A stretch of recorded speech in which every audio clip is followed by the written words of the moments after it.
Y entonces, llamando a sus 12 discípulos, les dio autoridad sobre los espíritus inmundos, para que le echasen fuera y para sanar toda enfermedad y toda dolencia. Los nombres de los 12 apóstoles son estos: primero Simón, llamado Pedro, y Andrés su hermano, y Jacobo, hijo de Zebedeo, y Juan, su hermano, Felipe, Bartolomé, Tomás, Mateo, el publicano, Jacobo, hijo de Alfeo, Lebeo, por sobrenombre Tadeo, Simón, el cananista, y Judá Iscariote, el que también lo entregó. A estos 12 envió Jesús y les dio instrucciones diciendo: por camino de gentiles no vayáis, y en ciudad de samaritanos no entréis, sino id antes a las ovejas perdidas de la casa de Israel. Y yendo, predicad diciendo: el reino de los cielos se ha acercado. Sanad enfermos, limpiad leprosos, resucitad muertos, echad fuera demonios, y dad de gracia, de gracia recibiste, dad de gracia. No os proveáis de oro, ni plata, ni cobre en vuestros cintos, ni de alforja para el camino, ni de 2 túnicas, ni de calzado, ni de bordón, porque el obrero es digno de su alimento.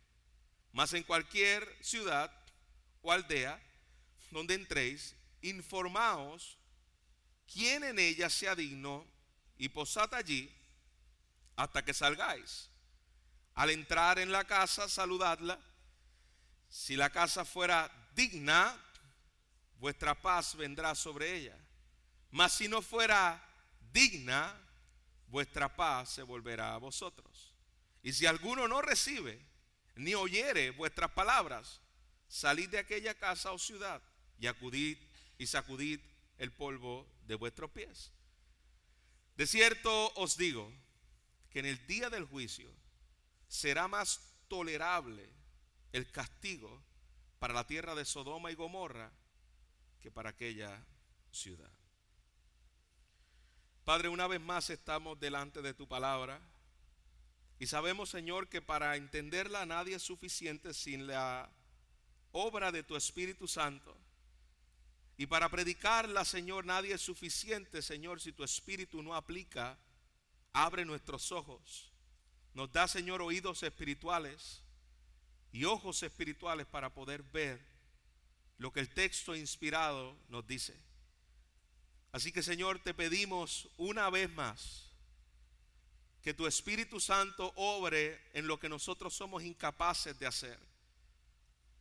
Dice tu palabra que tu Espíritu nos revela a Jesús, nos apunta a Jesús, nos redarguye, nos enseña, nos instruye. Así que la persona más importante sobre este auditorio es tu Espíritu Santo haciendo la obra que nos revela la gloria de Jesús. Te lo rogamos, Señor, en Jesucristo tu Hijo. Amén. Amén. Se puede sentar, iglesia. Cuando miramos el cristianismo en esta época, pareciera que ser cristiano significa asistir los domingos a la iglesia, ciertas normas externas que obedecer y una espiritualidad individualista que vivir. Todo se reduce a estas 3 cosas. Vamos a la iglesia, guardamos ciertas normas y yo vivo mi cristianismo individualista. Cuando tú miras la palabra del Señor y te expones a un pasaje como este, te das cuenta que el cristianismo está muy lejos de lo que yo les acabo de mencionar y lo que pareciere que es el cristianismo del siglo XXI. Cuando usted mira la palabra del Señor y te maravillas al ver cómo sus discípulos y cómo Jesús usa su iglesia, tú dices, ¿dónde hemos caído? ¿En qué se ha vuelto el cristianismo?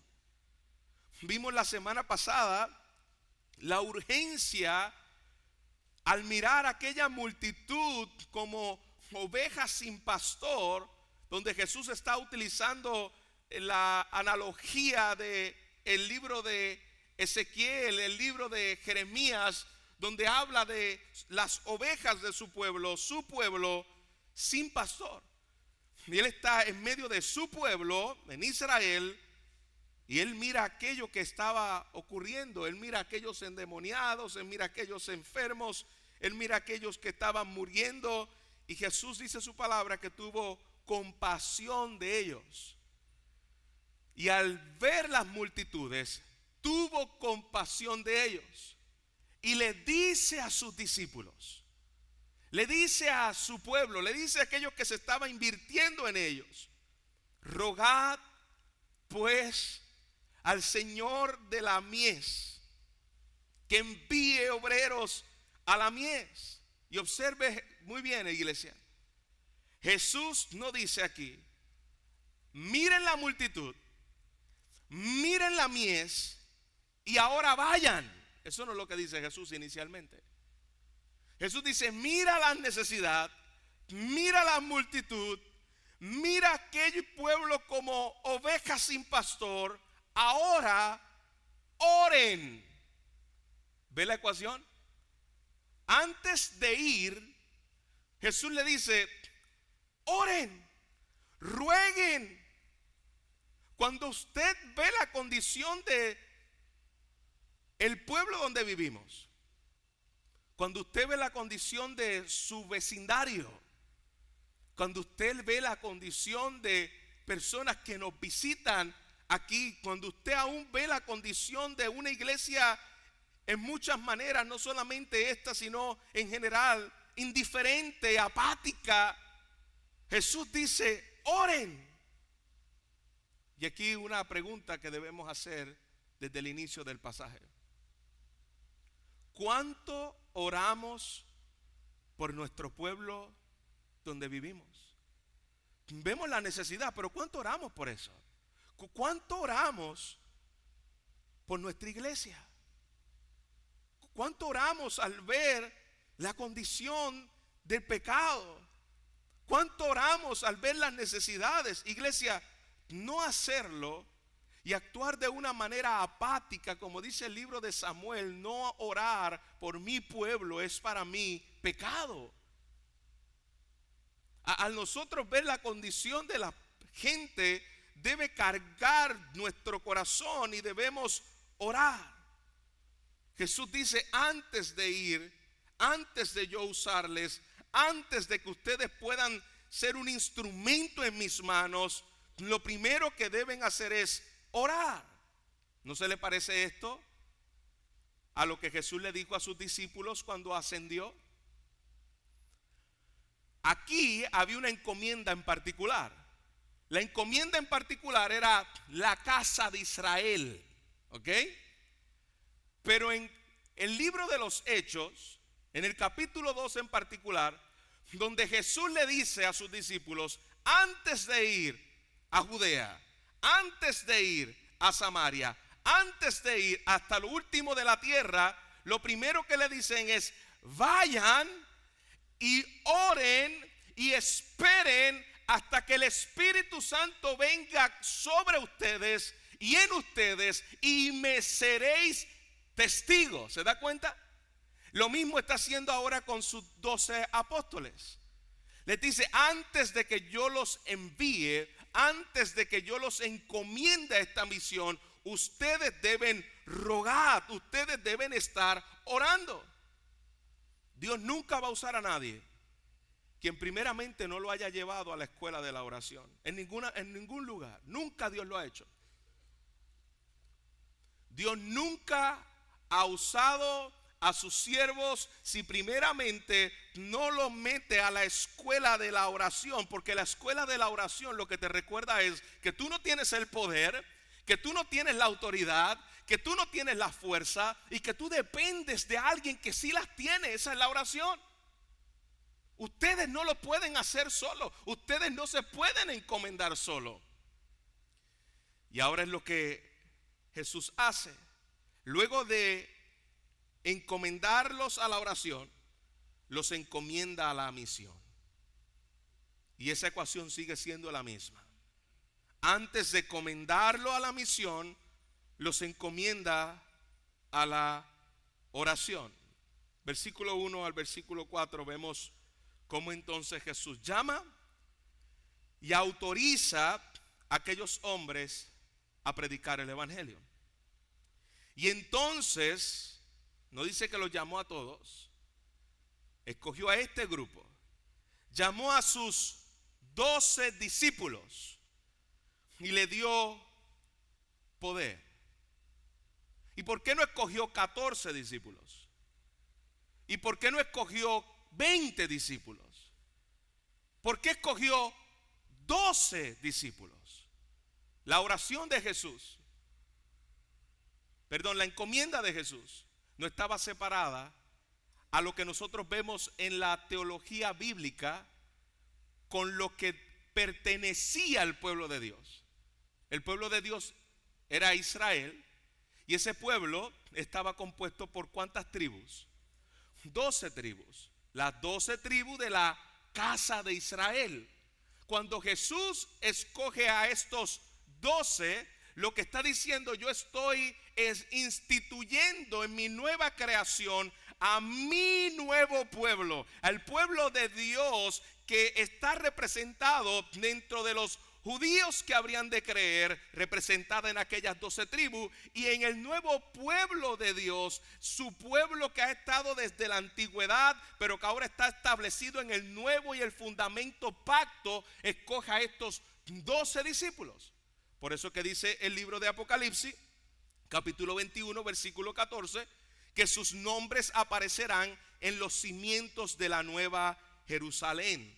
¿Por qué? No es que allí van a ver un letrero con el nombre de cada uno. Esto tiene una representación simbólica que lo que quiere decir, allí estará mi pueblo, representado precisamente en estos 12 hombres. Tienen un rol único en la historia, tienen unas funciones únicas en su historia, estos 12 apóstoles que representan el pueblo del nuevo pacto, y tienen una misión única sobre la tierra. Es importante entender esto. Efesios capítulo 2 versículo 20 dice que Dios estableció el fundamento de la iglesia, que es Cristo, por medio de los apóstoles y por medio de los profetas. Los profetas del Antiguo Testamento que hablaban del Cristo que habría de venir, y los apóstoles en el Nuevo Testamento que hablaron del Cristo que vino. ¿Se da cuenta? El fundamento de la iglesia está en la base de los profetas y está en la base de los apóstoles. Nosotros no podemos poner un nuevo cimiento del que ya fue establecido. Nosotros construimos bajo ese fundamento de los apóstoles y los profetas. Esa es la razón por la que cualquier hombre que hoy se autoproclame profeta y por cualquier hombre que hoy se autoproclame apóstol está usurpando una función que tenía una particularidad única para estos hombres de Dios. Y a estos hombres Dios también les dio unos credenciales. ¿Y cuáles eran los credenciales que Dios le da a estos hombres? Los inviste con un poder único. Y dice que le dio poder para expulsar demonios, sanar enfermedades.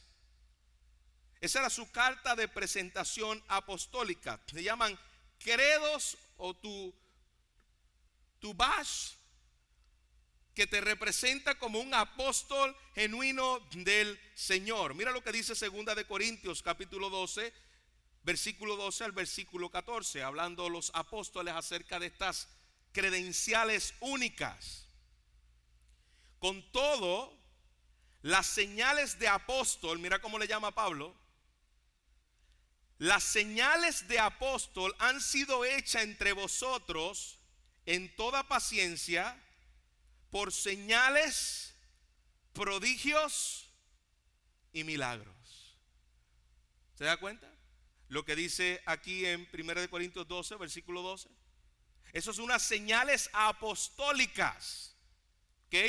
Esos apóstoles que estaban dando testimonio. Yo fui comisionado por el Mesías, el ungido, aquel que ya había hecho. Recuerda, hasta aquí todavía los discípulos no habían entrado en escena. Aquí todavía no habían enseñado. Aquí lo único que se había visto era el profeta Juan el Bautista, que dijo: este es el Mesías que habría de venir. Pero todavía no habían sido comisionados. ¿Quién hacía los milagros? ¿Quién era que lo hacía? Jesús. Porque Juan el Bautista no hizo un solo milagro. Y es interesante.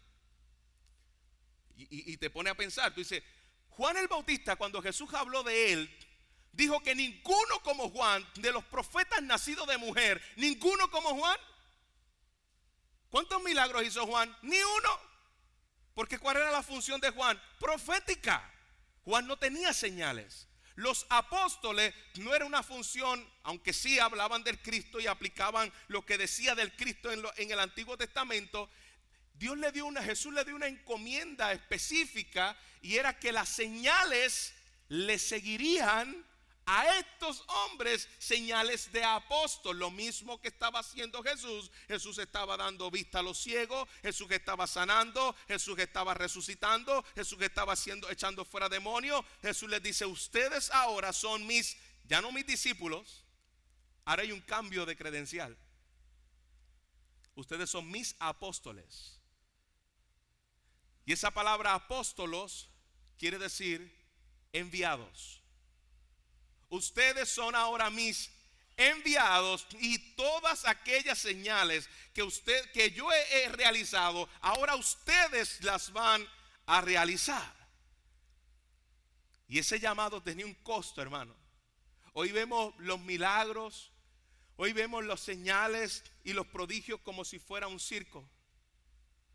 Y usted ve que llaman y le dice: ven acá. Lo soplan y lo tiran, lo vuelven, lo levantan, lo vuelven, lo soplan y lo tiran, lo vuelven y se revuelca por el piso, y hacemos un circo de los supuestos dones.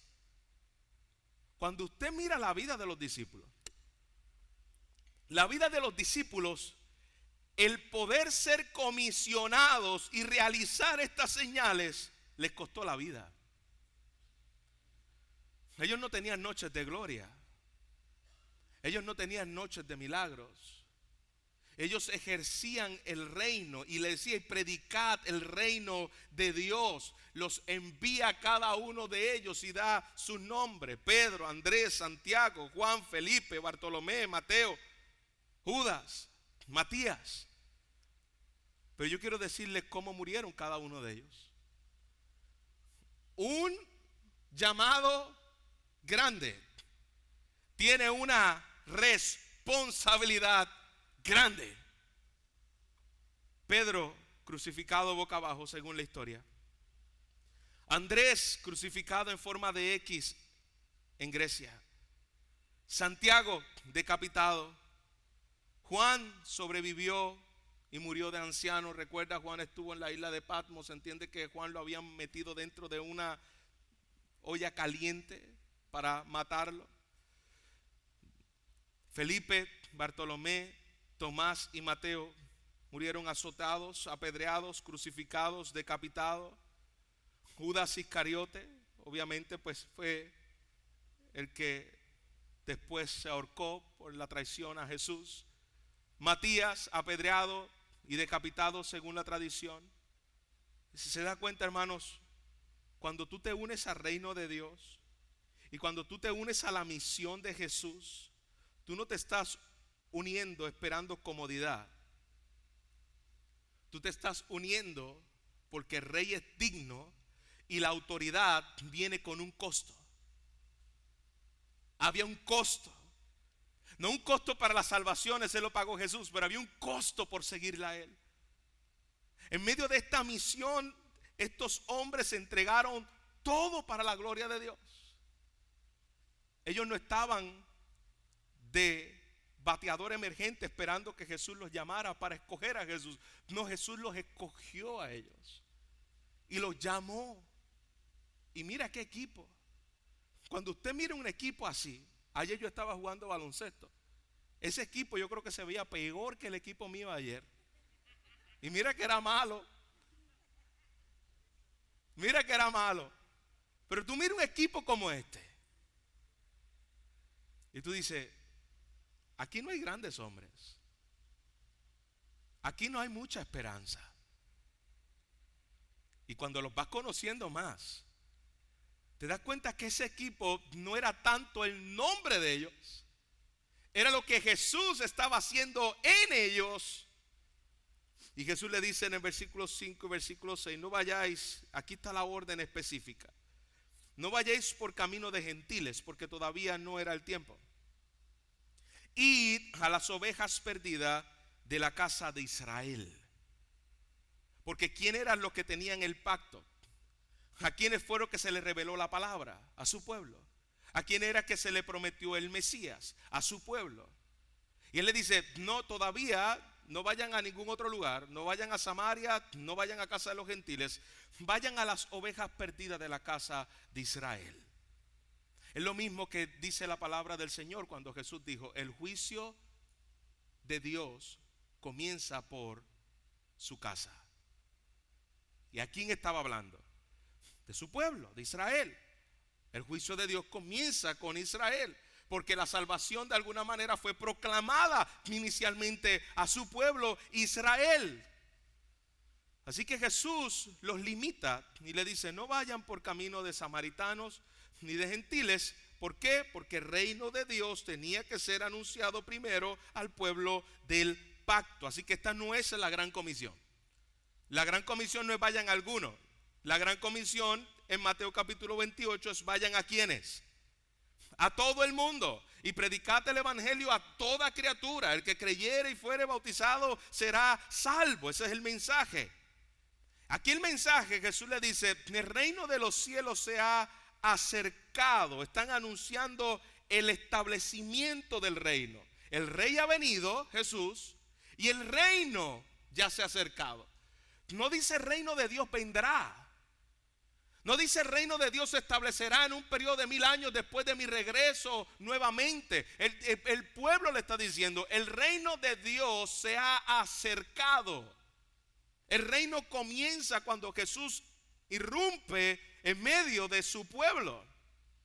¿Y cuál era la validación de que realmente el reino de Dios se había acercado? Bueno, todo lo que Jesús ha venido haciendo para mostrarle que era el Cristo, cumpliendo cada una de las promesas. El ciego verá, el sordo oirá, el mudo hablará, la lengua de los mudos se soltará, el cojo saltará. Eso era lo que el Mesías en Isaías 32 decía que vendría a ser. El pueblo estaba viendo delante de sus ojos por medio de la obra de Jesús, y ahora por medio de la obra de sus apóstoles el reino de los cielos se ha acercado. Los milagros eran la validación de que Jesús era el Mesías y de que sus apóstoles eran los enviados del Mesías. Ahí está la validación: sanar a los enfermos, resucitar a los muertos. ¿Cómo usted sabe que esta era la validación de los enviados de Jesús? De que Él era el Mesías. Porque si esto fuera una encomienda, porque aquí sabemos que no es la encomienda principal para nosotros, porque nosotros no fuimos llamados a predicarle a la casa de Israel. ¿Se da cuenta? Nosotros fuimos llamados a predicarles ¿a quién? A toda criatura. Sanar los enfermos, mira las palabras que utiliza. Resucitad los muertos. ¿Te das cuenta que aquí está hablando de señales apostólicas? Porque si fuera así, entonces tú y yo no podríamos, entonces, a menos que tú hagas milagros en este aspecto, que tú resucites muertos y que Dios te haya dado la gracia de poder sanar enfermos por medio de esa señales apostólicas como lo hizo con los apóstoles, entonces tú y yo estaríamos frustrados. Estoy predicando el evangelio, me invitaron a la funeraria y ningún muerto se levanta. Ya yo no voy a predicar. Los muertos no se están levantando y aquí dice que Jesús le dio autoridad para resucitar a los muertos, sanar enfermedades y echar fuera demonios. Pues yo no voy. Me quito, pastor, me quito. ¿Se da cuenta que eran señales apostólicas? Eran señales apostólicas. Eso no quiere decir que nosotros no oremos por los enfermos. Eso no quiere decir que nosotros no vayamos a donde están aquellos moribundos. Eso no quiere decir que nosotros no vayamos a resucitar muertos, pero muertos espirituales. Pero pastor, ¿acaso Dios no dice que Él es el mismo ayer, hoy, por los siglos de los siglos? Eso es un amén.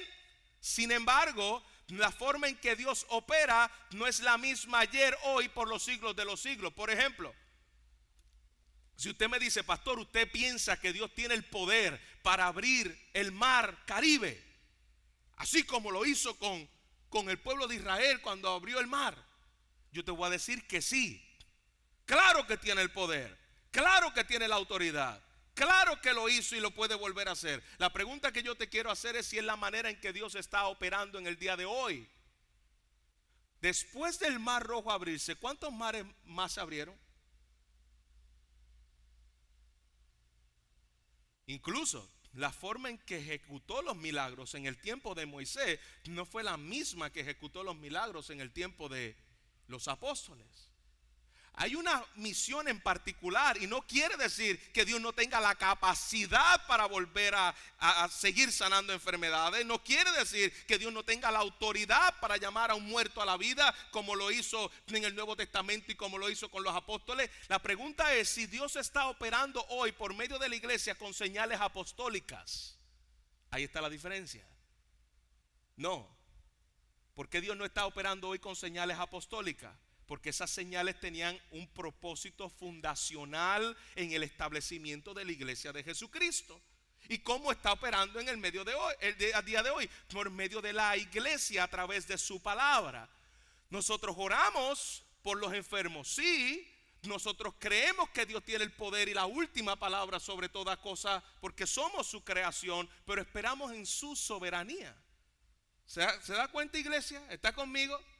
Así que nosotros sí podemos ir a aquellos enfermos y nuestra misión no es con los sanos como vemos aquí.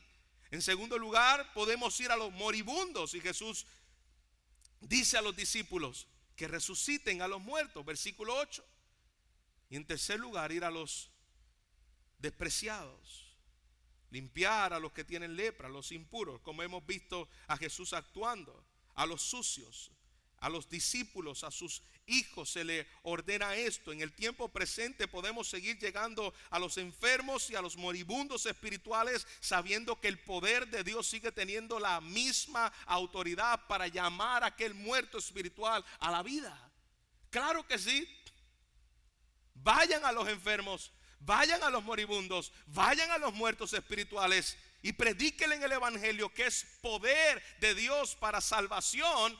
Como dice la escritura, al judío primeramente, porque a ellos le fue dado el pacto y la predicación inicialmente comenzó con la casa de Israel, y también al griego, a los gentiles, a donde estamos también nosotros.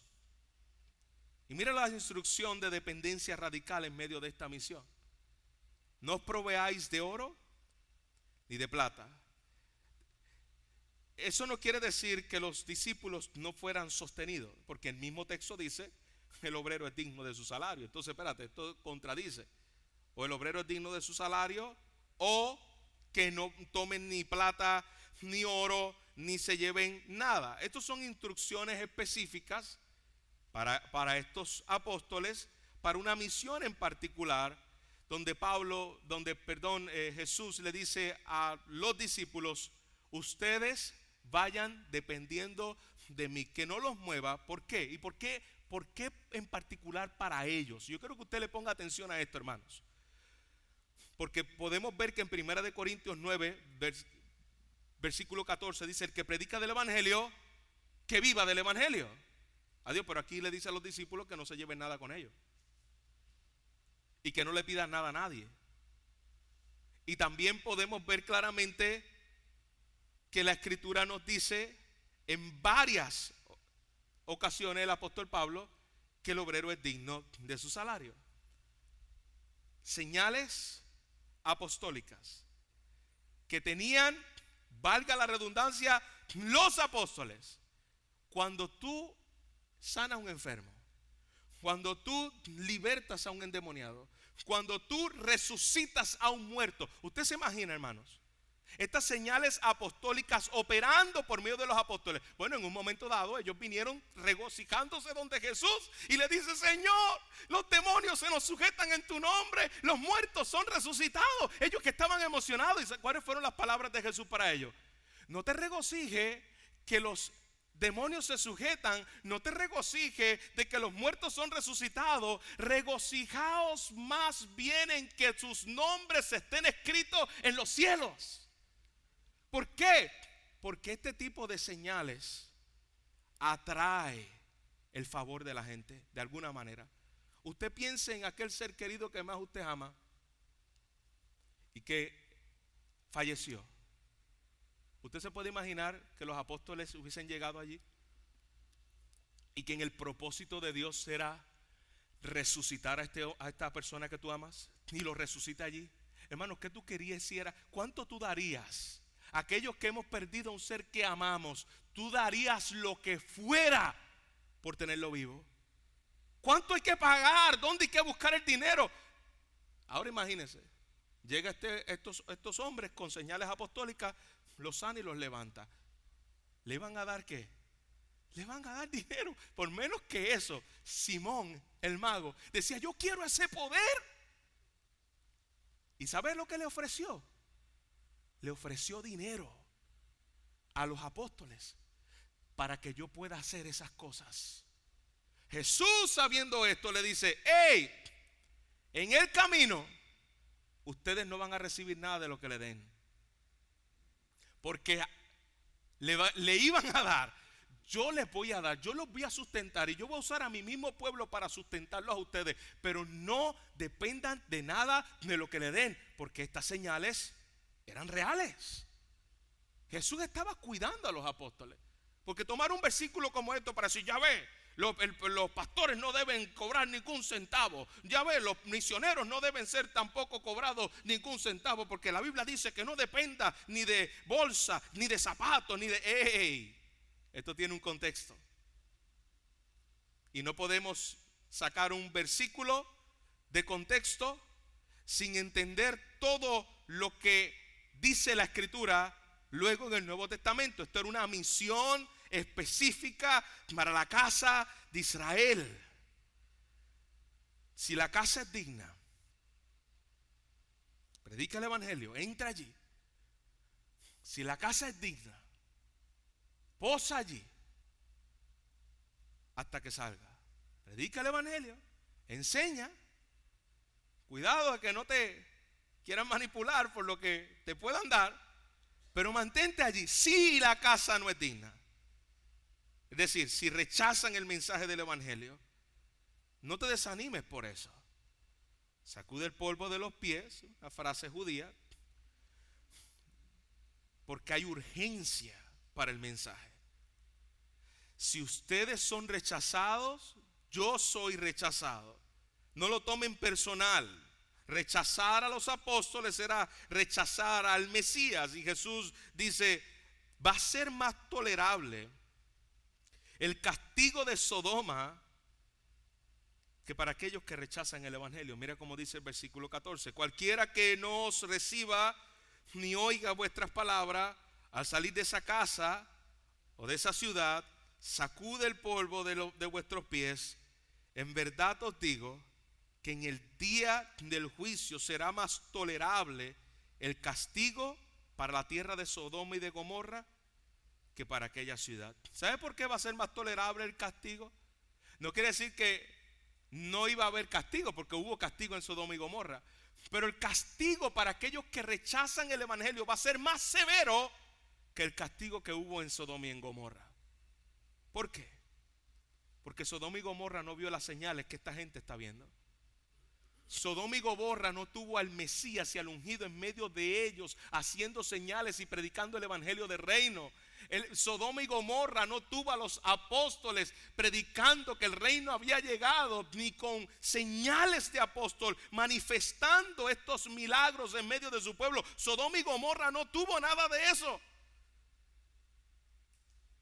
Y él dice: ustedes lo han visto. Y aquellos que rechazan el evangelio, yo no quiero que lo puedan tomar con ligereza. Aquellos que rechazan el evangelio, y no quiero que se queden pensando en la casa de Israel a lo que Jesús les está predicando, yo quiero que lo traigamos hoy aquí también. Usted ha visto la revelación de Dios.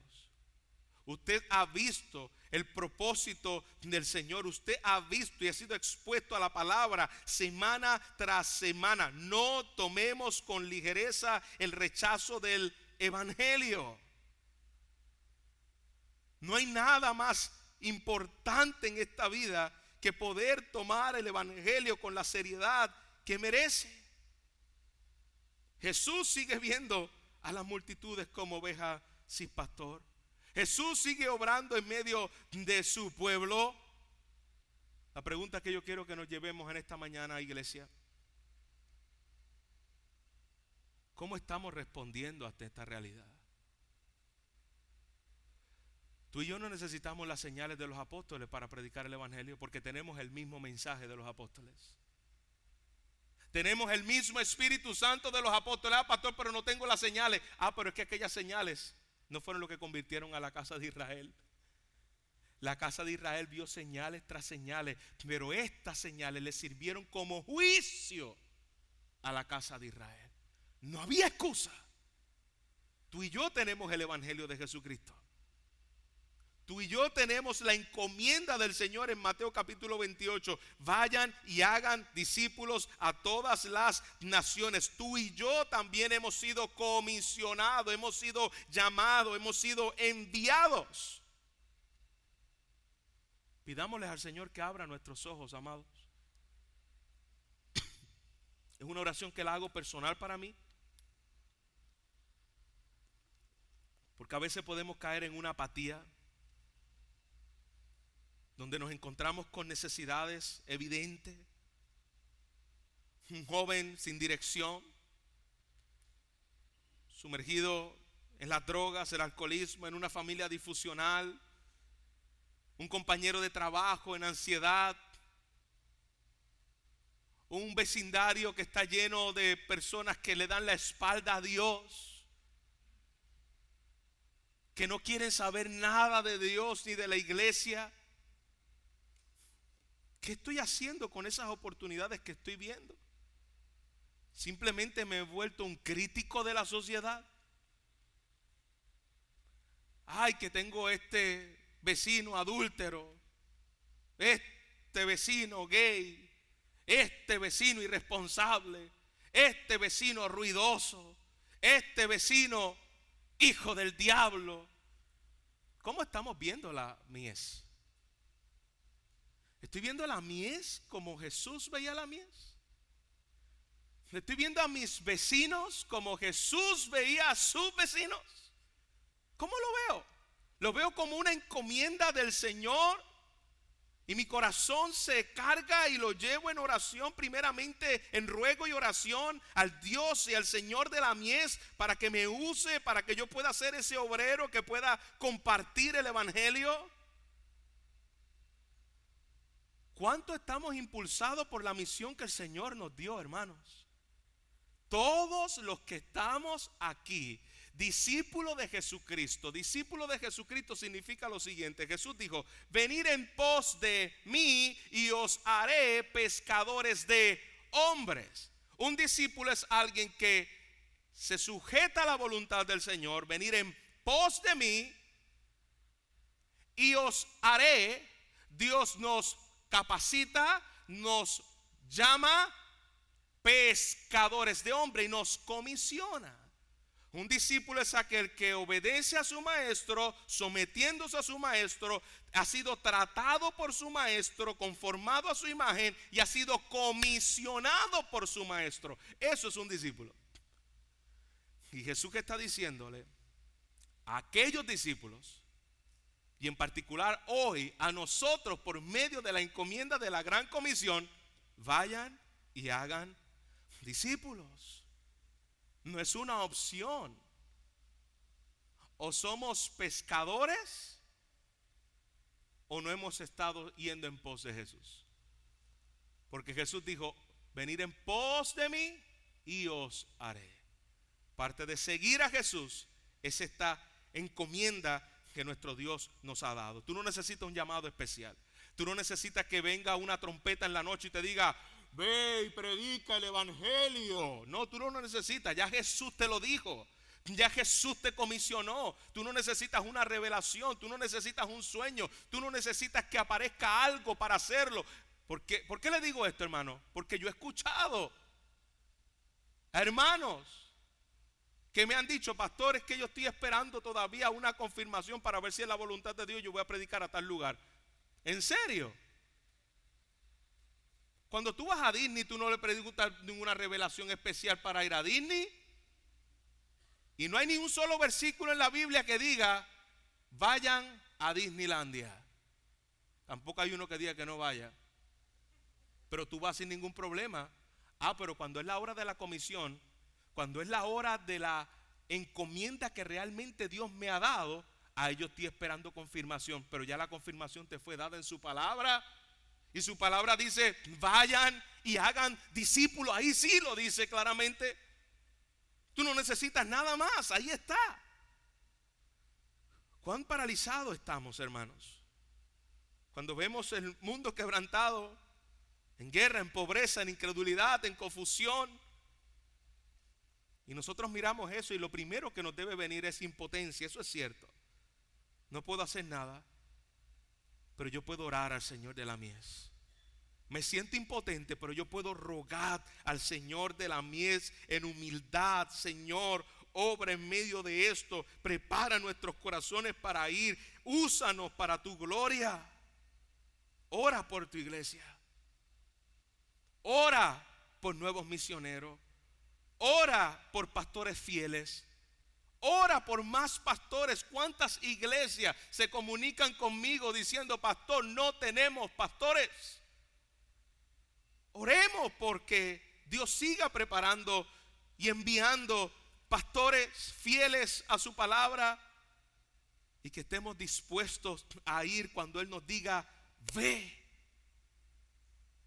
Dios sigue llamando, sigue habiendo necesidad, y su iglesia debe estar rogando al Señor por más líderes en estas iglesias, por más pastores para poder ser comisionados y enviados, porque la mía sigue siendo mucha, iglesia. Y quiero hablarle con todo respeto, hermanas nuestras que están aquí y hermanos nuestros que ya están retirados también. Eso no quiere decir que los que trabajan no lo hagan. Claro que todo lo tenemos que hacer, pero mayormente aquellos que tienen el tiempo. Mujeres y hombres, deben ser hombres y mujeres de oración. Tienen el tiempo en su hogar. Y a veces se pasan más viendo novelas, pelotaduras, que orando al Señor por la mies. No tienes que decir amén, ¿ok? ¿Cuánto oramos por la iglesia? ¿Cuánto sacamos este tiempo para orar por la iglesia? Y clamar al Señor de la mies: Señor, esto es una realidad. Úsame como un instrumento para clamar y para un instrumento para ser enviado por ti. Que esa convicción se vuelva una realidad en nuestra vida. Que seamos cautivados por el amor de Jesús y por lo que Él hizo por su pueblo y por su iglesia. Y que podamos decir juntamente con Jesús: yo he recibido de gracia Y este es el versículo clave de esta porción. ¿De gracia has recibido?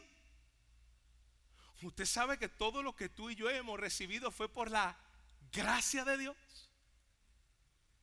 Si usted está hoy aquí con vida espiritual, es por la gracia de Dios, porque Él te dio vida cuando estábamos muertos en nuestros delitos y pecados. Si usted hoy tiene una familia, es por la gracia de Dios. Si tiene un lugar donde congregarse, es por la gracia de Dios. Si podemos acercarnos confiadamente al trono de la gracia, es por la gracia de Dios. Jesús nos dice: ¿recibiste de gracia? ¿Vives continuamente de una abundante gracia recibida en Cristo? ¿Tu identidad está en lo que Cristo hizo por ti? Y al ver los discípulos enviados, que los llamó por el nombre, te das cuenta de que eso es gracia sobre gracia. Un Pedro, gracia sobre gracia. Un Andrés, gracia sobre gracia. Un Judas que sabía que lo iba a traicionar y con todo eso lo escoge, gracia sobre gracia. Ahora diga su nombre. Un Néstor, gracia sobre gracia. Un Ricardo, gracia sobre gracia. Una Nilda, gracia sobre gracia. Un Luis Soto, gracia sobre gracia. Dad de gracia lo que por gracia ha recibido. Jesús me eligió como a estos pescadores, recaudadores de impuestos, nacionalistas, rebeldes. El mundo le diría rebeldes sin causa, sin corazones rendidos al Rey. Y el Señor los llama y le dice: tú eres mío ahora y yo te hago parte de mi misión para ser colaborador en mi reino. ¡Qué privilegio! Yo no quiero que usted y yo salgamos a la misión simplemente por la carga de la culpa que no lo hago. Que tú y yo salgamos a la misión con la carga sobreacogida en mi corazón de que Él me ha dado gracia sobre gracia. Y esa gracia yo la quiero compartir. Yo quiero ser un embajador de gracia. No de hacer más. Bueno, voy a evangelizar para que Dios me ame. No, de eso no se trata. No has entendido el evangelio. Voy a evangelizar para que el pastor no diga que no lo estoy haciendo. No, de eso no se trata. Sino que recordad que has recibido gracia, perdón, paz, identidad en Cristo. Compártelo con otros. Háblalo con otros. Ese es el evangelio que nos transforma en cómo nosotros vemos la misión. Cuando tú lo haces desde esta base, iglesia, y tú y yo lo hacemos, no lo vemos como una carga, lo vemos como un privilegio, no como una obligación religiosa, sino como una respuesta gloriosa de la gracia recibida en Cristo. Por la presencia de Cristo en mí, por el amor de Cristo en mí. ¿Qué obstáculos nos están pidiendo hacer la misión regular? ¿Tú sabes cuál es uno de los obstáculos? Y con esto voy a terminar. Es la distracción. Vivimos en un mundo demasiado distraído. Estamos enfocados en mis tareas, en mis problemas personales, que olvidamos orar y la misión de Dios. Falta de compasión. Vemos tantos videos en las redes sociales que nos volvemos insensibles a la necesidad real. Perdemos la sensibilidad. Y Jesús nos está pidiendo resultados inmediatos. Y quiero animar a aquellos hermanos nuestros que salen los días miércoles, que salen los días sábados. Jesús no nos está pidiendo resultados inmediatos, sino fidelidad y oración. Sigamos siendo fieles. Sigamos compartiendo el evangelio. Sigamos siendo obedientes a lo que el Señor nos mandó a hacer por la gracia que hemos recibido en Cristo. y pedirle al Señor, a aquellos que están hoy con un corazón insensible e indiferente a la misión que Dios me ha dado: pastor, no me nace el deseo, la gente se me vuelve una carga. ¿Has olvidado lo que Cristo hizo por ti? Vuelve a recordarte el madero, vuelve a recordarte la ira de Dios cayendo sobre él, que tú y yo merecíamos. Pastor, es que tengo miedo a rechazo, miedo a no saber qué decir. Sé obediente al Señor con lo poco que tienes, con lo poco que has aprendido. Comparte la gracia que has recibido en conversaciones, en actitudes. Muestra la gracia de Dios, y que podamos cultivar un corazón sensible a las necesidades espirituales que tenemos delante de nosotros, orando por ellos. Ore por nombres. Pastor, ¿por dónde empiezo?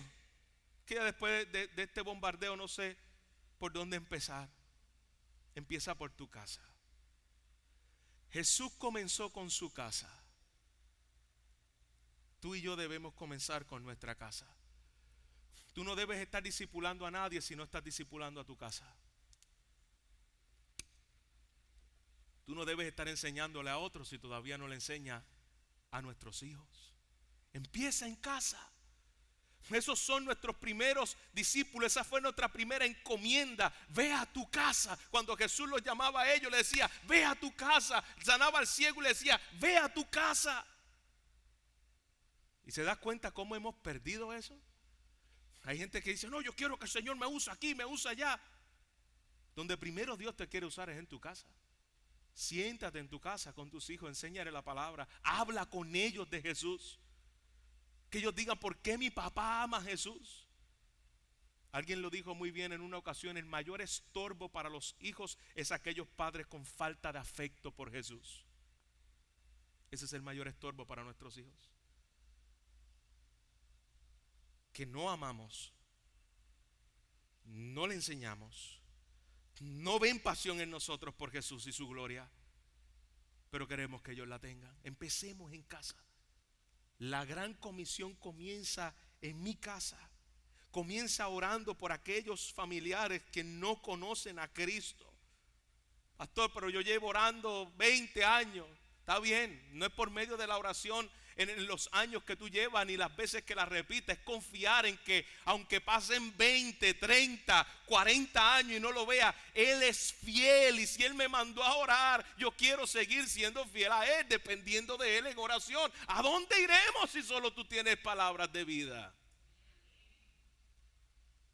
Acercándonos con humildad, escuchando a otros. No llegarlo a bombardearlo inicialmente. Escúchalo, escucha sus historias, pregúntale, come con ellos, abre tu hogar. La cercanía genera compasión. El tú poder estar cerca y escucharlo, lo que ellos han pasado, lo que han vivido, y ver cómo el pecado ha hecho estrago en su vida, lo primero que debe llenar nuestro corazón es de compasión, no de hacer un juicio y decir: mira cómo has llegado hasta ahí. No, todos somos capaces de llegar hasta el punto peor y tocar fondo. Todos. Yo también estuve perdido, y recordarle eso. Yo también estuve en la condición donde tú estuviste, y recordarle el evangelio. Yo también era una oveja sin pastor, y Cristo me buscó y me dio gracia. Y yo quiero darte por gracia lo que por gracia yo recibí. Padre, te doy gracias. Gracias por tu palabra,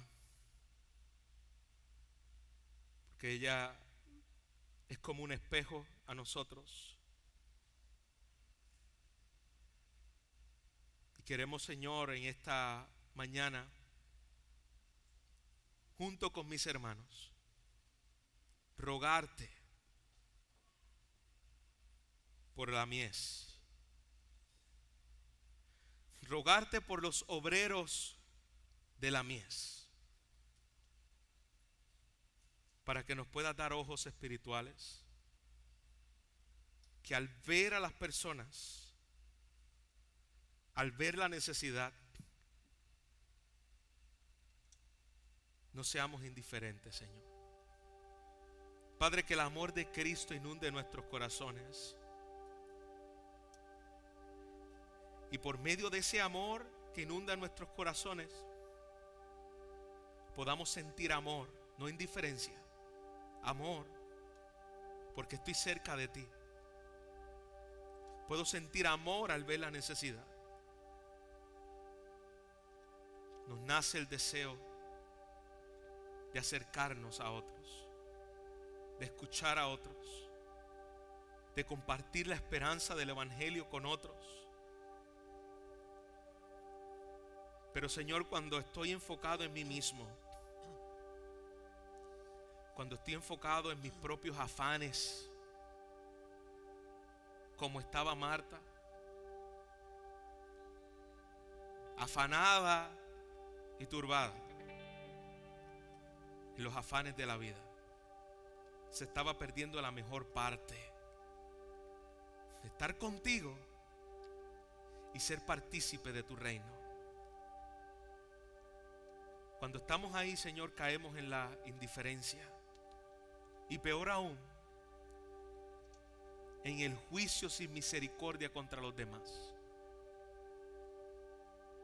Vemos a nuestros vecinos con una actitud de arrogancia como si fuéramos mejores que ellos. Vemos a nuestros familiares que aún no te conocen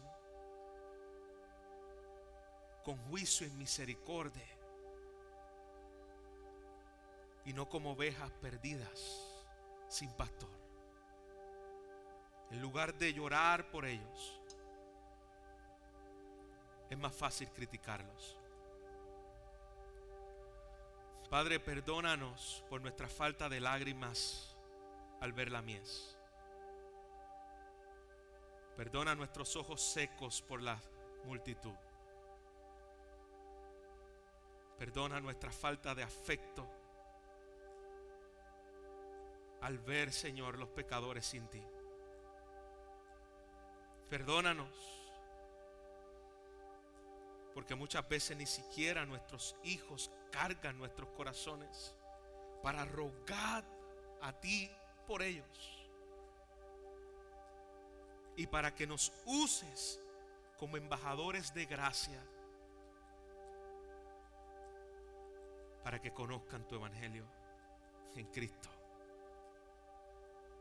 Padre, gracias porque el haber sido recordados por ti es una muestra de tu gracia. Envíanos, envíanos, envíanos. Heme aquí, envíame a mí. Gracias, Señor.